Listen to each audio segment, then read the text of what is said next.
Alright, we're going to go ahead and start. Alright, and without further ado, we are going to warmly welcome Candice to our stage here. And she's going to tell us about how to make the most of your tax preparation.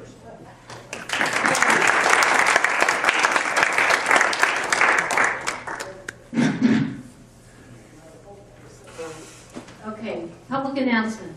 My husband said I can't come in December next year because I left him at home with a kitchen table full of gifts, wrapping paper, tape, and a magic marker. So he wanted to know who was going to come home with me tonight and help him finish wrapping. Is there food? Yeah, I always feed my husband. Yeah, December's not the best time to be with you guys. Listen, everything's being canceled.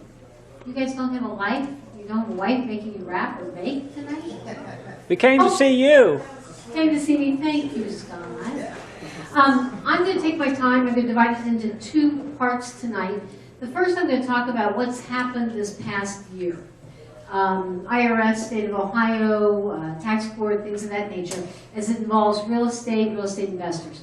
The second half, we're going to talk about President-elect Trump. And I invited John Hartman.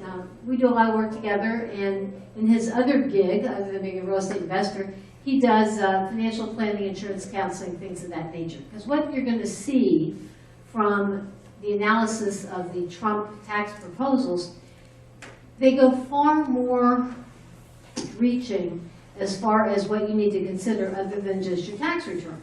So many things will change on your financial planning models if any significant part of the Trump tax agenda gets passed.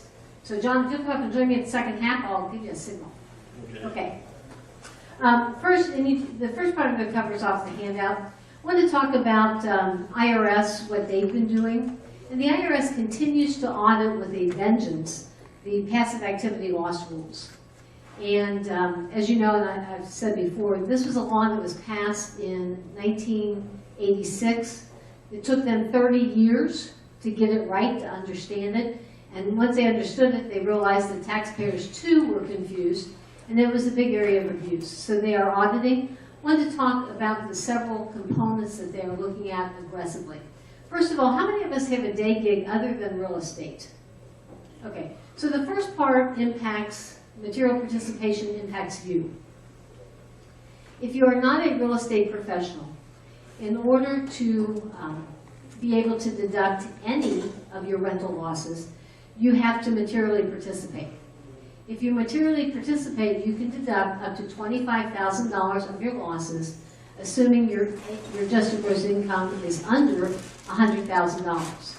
If your adjusted gross income is between $100,000 and $150,000, that $25,000 of allowable losses phases out. And if your income goes above $150,000, you can't deduct any of your rental losses, your passive losses. Now, you don't lose them. They're held out here in Never Never Land to come back later when your income either goes down, when your rental properties become profitable, or when you sell a rental property and have a gain. At that point in time, any loss previously incurred that you have not been able to deduct springs forward in full to be used against gains. If you sell a property and the losses, the accumulated losses, are more than the gains, you get to deduct all of the losses regardless of the amount of income recognized.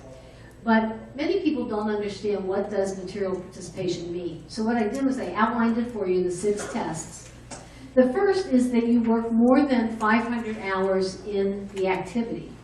And when I say the activity means the property, not the properties, okay?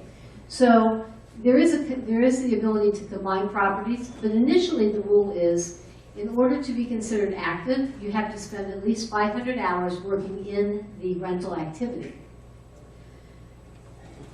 If you spend less than 500 hours, your hours have to be more than 70% of all of the hours performed by anybody, including owners and or non-owning individuals. So if I have a property management company and I say I'm doing everything because